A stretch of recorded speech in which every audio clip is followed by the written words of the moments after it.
Are you obsessed with something?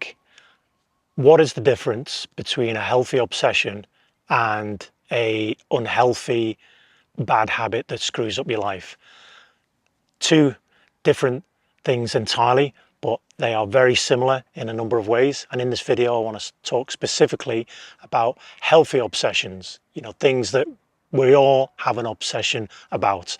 And particularly if you're a film director like myself watching this, a content creator or a creative director, I am assuming, like me, that you have an obsession with a lot of creative things, be that movies, be that music, be it video games, be it fashion, be it making money, be it women, be it sex, be it great food, be it travel.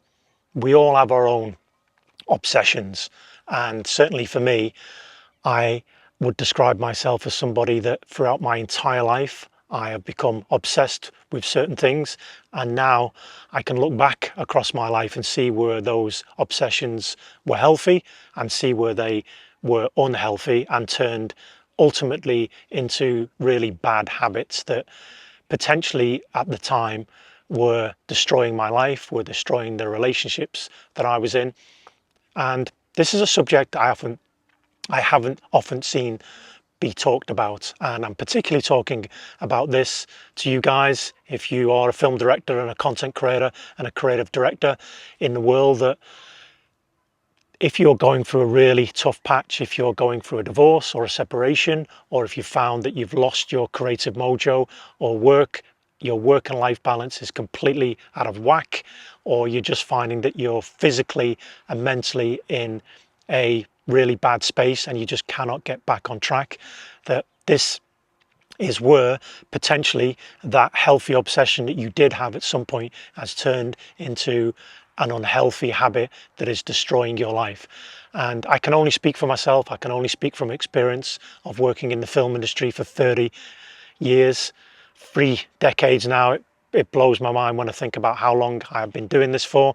But my obsession with film started when I went to see Bambi as a 6-year-old kid in Plymouth, and that film completely traumatized me. But there was just something about being in this huge cinema in these velvet seats, the curtains opened, and watching this animated classic. At the time, I didn't know that it was going to be so traumatic. And very soon after that, I think I watched The Bridge Too Far. I think that was my second movie, and then followed very quickly by a succession of disaster movies, which included Jaws, The Towering Inferno, Earthquake, you name it. Grease, Saturday Night Fever had a huge, profound impact. Even we watched the edited version at school, the 16mm version in the school hall, and they toned down all the swearing, but it still had that scene with the guy on the bridge where he fell to his death that completely traumatized me. But from that moment on, film was my obsession. Films, comics, drawing, anything that had to do with the visual arts. TV was another thing that I was completely obsessed with, children's television. But I was drawn to a lot of the movies even then. My parents actually let me stay up and watch the early Hammer movies.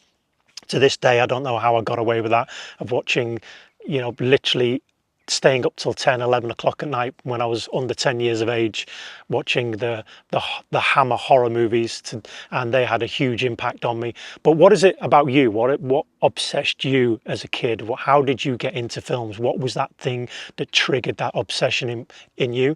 And for me at that point, I didn't know it was an obsession. I didn't know that it was going to dictate that my life moving forward, that I would become so obsessed with film and so obsessed with the process that it would be the thing that I would follow academically, that I would literally every waking moment I would be reading film magazines, going to the movies, have friends where I would talk about films constantly.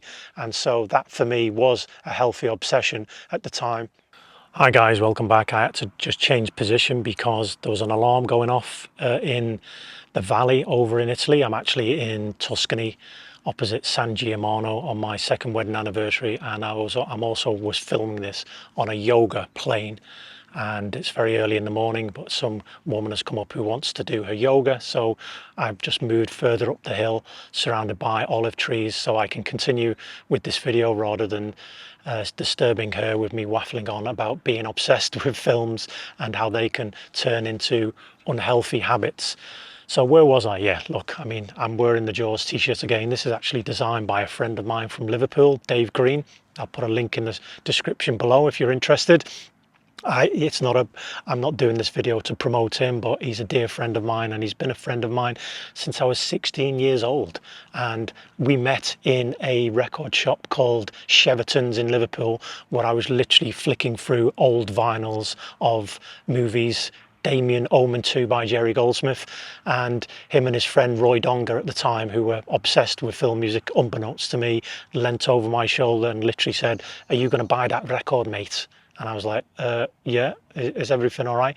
Oh, can we have a recording of it? Because we can't afford it. It was like 16 to 18 pound at the time, which in the late 80s was an awful lot of money.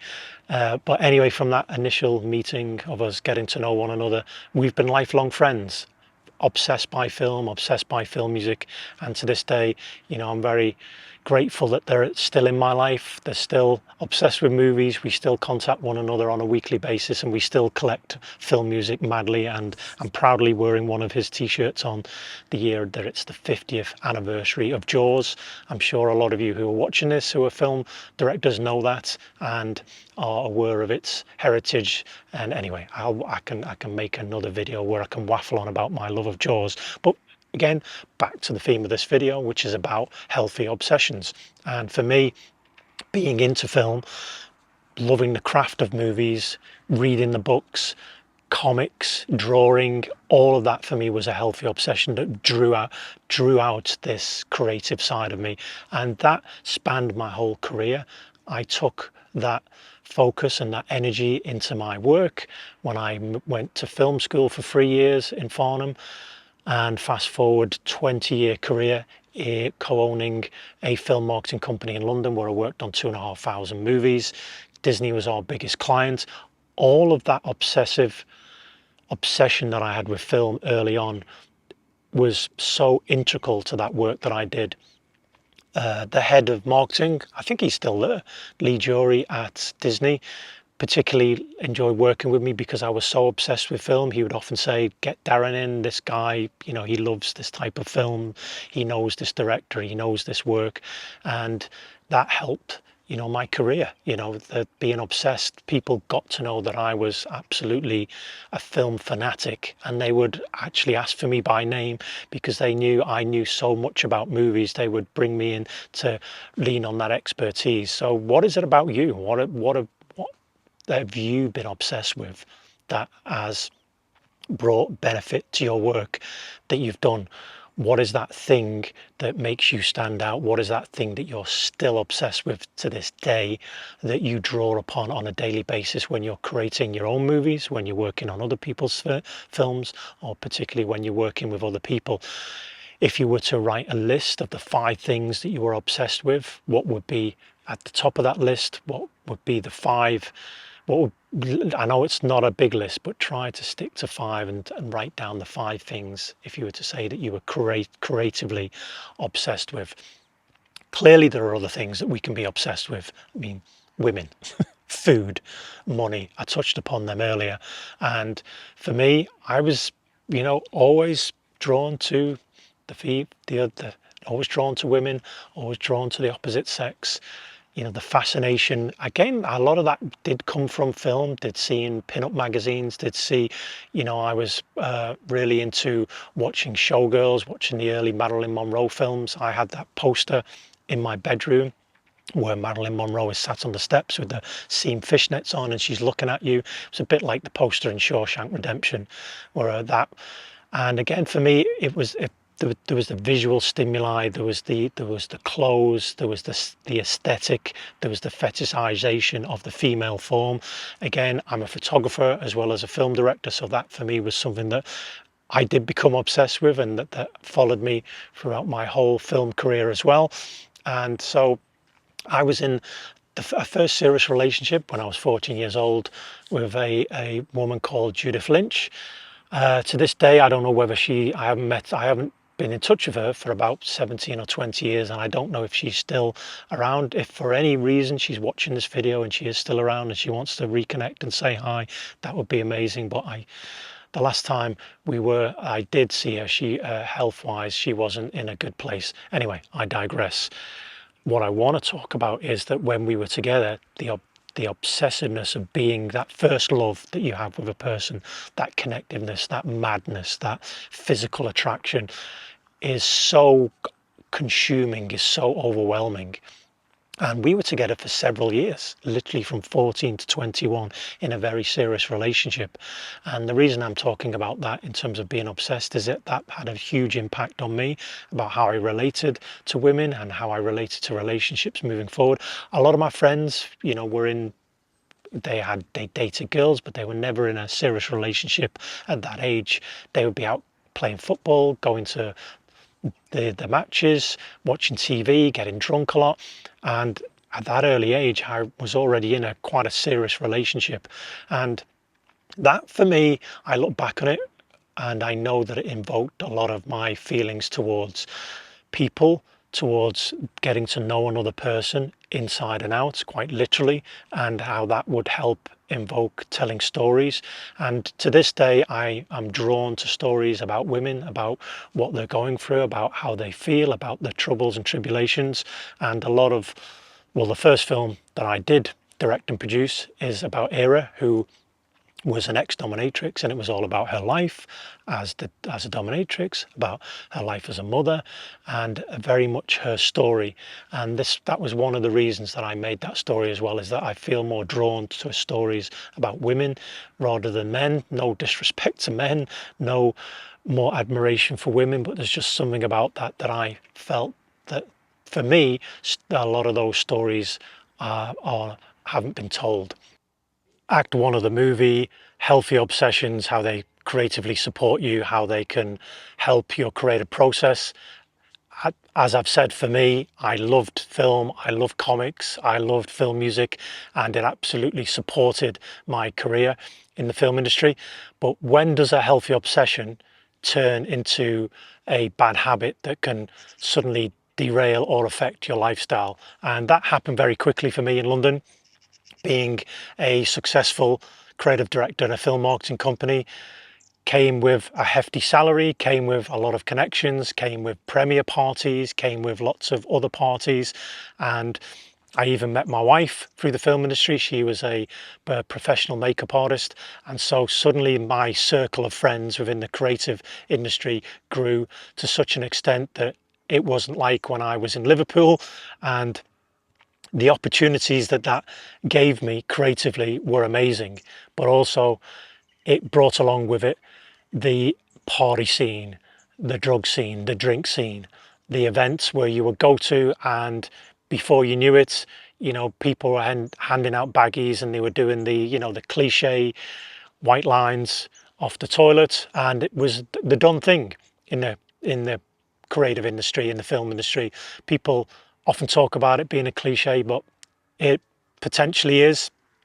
It's still to this day, as far as I can tell, I think probably more in the finance, but doing a few lines here and there at particular parties, drinking expensive vodka became the norm. It became the thing that everyone would do. And at that point in time, wasn't necessarily an issue for me. I was somebody that would never ever drink on the job, that was very focused on what I was doing. My career was very important to me.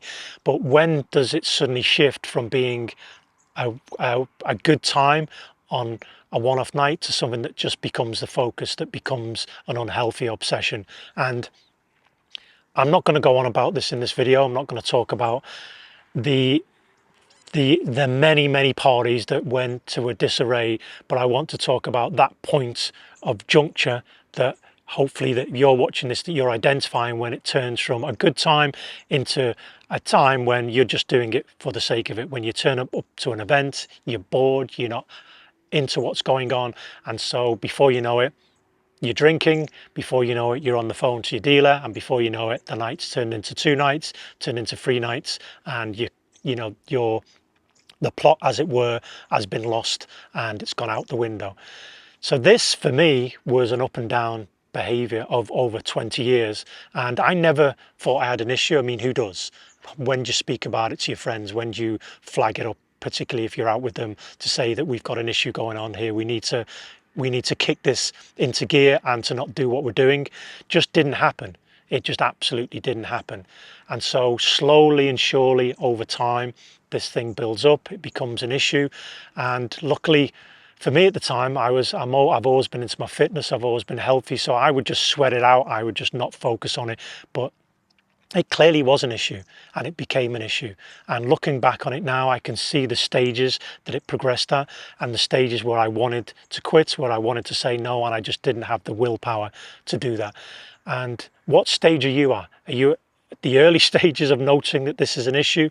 Are you at the stages where you're fully into it and you don't want to abandon that lifestyle? Or are you at the end stage where you've just had so much of it but you cannot stop and say no, and it's just started to control your life? And also, has it become such an unhealthy obsession that it's really affecting your life, it's affecting your relationships? It may be one of the things that's contributed to the reason why you're divorcing and separating from your spouse. I think certainly for me, over the period of time, it was something that did contribute to it.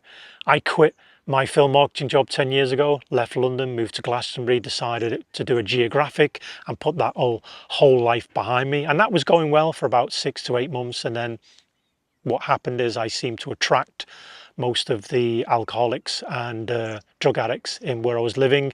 I ended up to go into one party, out came the gear again, and then suddenly I found myself falling into the old behavioural patterns very quickly, but then realising that I did have an issue. I couldn't hide behind the bright lights of the media, of London, of other things that was going on, and suddenly there was this red warning sign that was saying to me, maybe you do have an issue. Maybe this has turned into something that you can't control. And ultimately it did. And ultimately it was something that I had to face up to, that I had to deal with.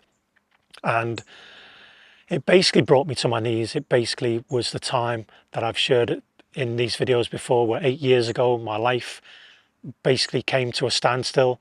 My partner and I, my spouse and I, decided to divorce. 2 weeks later, my father passed away. I've been working on this movie for 6 years.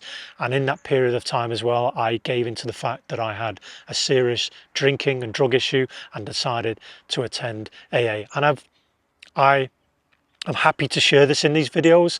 It's something I know that people talk about AA and anonymity. I'm not here to talk about the virtues of AA because that goes against the 12 traditions. I'm not here to talk about the benefits that it gives to people, which are absolutely many. And for me, it's changed my life over the past 7.5 years. So I just want to flag that up, that these videos are not going to go into the traditions of AA. They're not going to talk about what they are, because that's one of the things that one of the traditions that I want to stick to, that it's not about using film and media to put that message forward.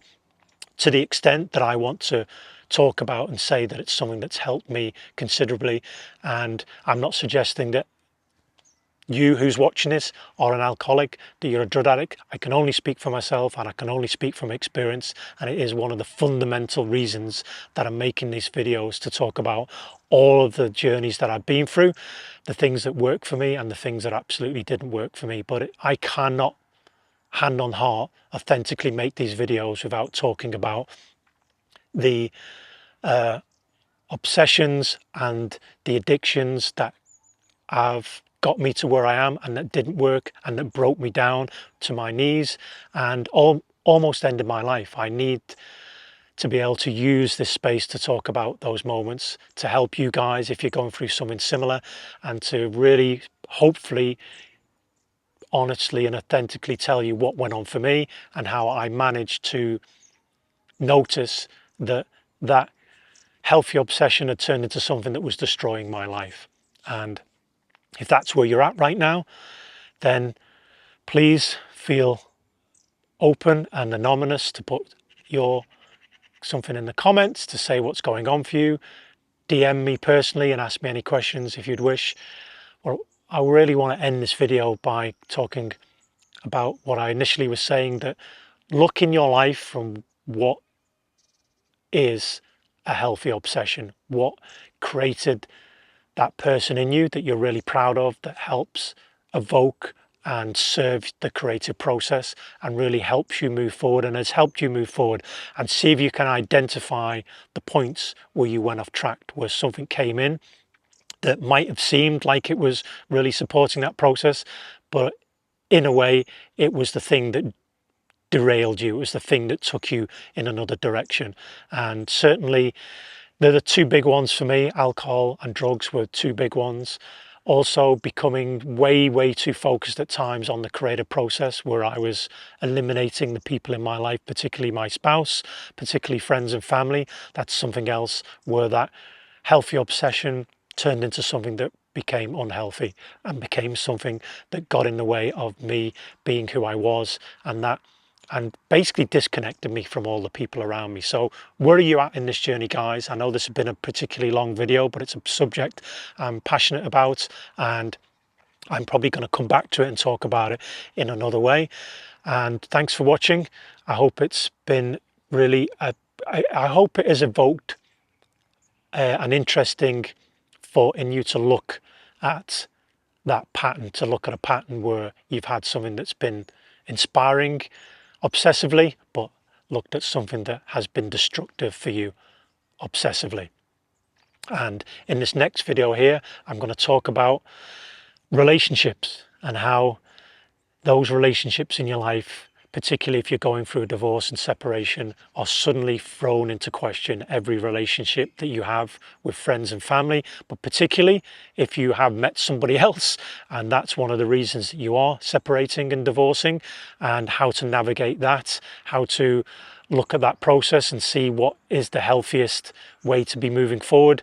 And it might be something that is completely getting in the way, and something that you might have to put a pause button on until you've actually got through the whole separation and divorce. So that's going to be the next video here, guys. Please check that out, and thanks for watching. Thanks for spending time with me in this beautiful morning in Tuscany. I hope you found this video of value, and love yourself, guys. Love movies. It'll love you back. I really appreciate you watching. Thanks for watching. See you soon. Until next time.